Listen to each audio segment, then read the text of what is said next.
সচিবালয়ের আগুন পরিকল্পিত বলে দাবি করেছেন বিএনপি নেতারা। উপদেষ্টা পরিষদ থেকে কয়েকটি মন্ত্রণালয়ে গুরুত্বপূর্ণ নথি চাওয়ার পরদিনই এই আগুন জনমনে নানা প্রশ্নের জন্ম দিয়েছে বলেও দাবি তাদের।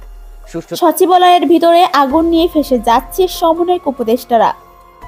রাজধানী ঢাকার সচিবালয়ে অগ্নিকাণ্ডের ঘটনা ঘটেছে, যা দেশের প্রশাসনিক কার্যক্রমে ব্যাপক প্রভাব ফেলেছে। অগ্নিকাণ্ডের কারণ এখনো স্পষ্ট নয়, তবে প্রাথমিক তদন্তে জানা গেছে কিছু সমন্বয়ক উপদেষ্টা এবং কর্মকর্তাদের অবহেলা ও অপর্যাপ্ত নিরাপত্তা ব্যবস্থার কারণে পরিস্থিতি দ্রুত হাতের বাইরে চলে যায়। সচিবালয়ের একাধিক দপ্তরের মধ্যে আগুনের সূত্রপাত ঘটে এবং অগ্নিকাণ্ডের ফলে সংশ্লিষ্ট দপ্তরের কার্যক্রম একেবারে বন্ধ হয়ে যায়। এ ঘটনায় ক্ষতিগ্রস্তদের মধ্যে বেশ কিছু সমন্বয়ক উপদেষ্টাও আছেন, যারা কর্তব্যরত অবস্থায় ঘটনাস্থলে উপস্থিত ছিলেন। অগ্নিকাণ্ডের পর দমকল বাহিনী দ্রুত ঘটনাস্থলে পৌঁছে আগুন নেভাতে সক্ষম হয়, তবে ঘটনা নিয়ে নানা ধরনের প্রশ্ন উঠেছে।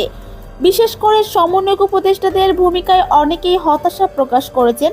অভিযোগ উঠেছে যে তারা আগুন লাগার ঘটনা এবং ভবনটির নিরাপত্তা ব্যবস্থা সম্পর্কে যথাযথ পদক্ষেপ নেননি। সচিবালয়ের সঠিক নিরাপত্তা ব্যবস্থা না থাকা এবং ভবনটি পুরনো হওয়ার কারণে এ ধরনের দুর্ঘটনা ঘটেছে বলে মনে করেন সংশ্লিষ্ট কর্মকর্তারা। কর্তৃপক্ষের অগ্নিকাণ্ডের তদন্ত শুরু করেছে এবং পরবর্তী সময়ে ক্ষয়ক্ষতির পূর্ণাঙ্গ রিপোর্ট প্রকাশ করবে বলে জানিয়েছেন।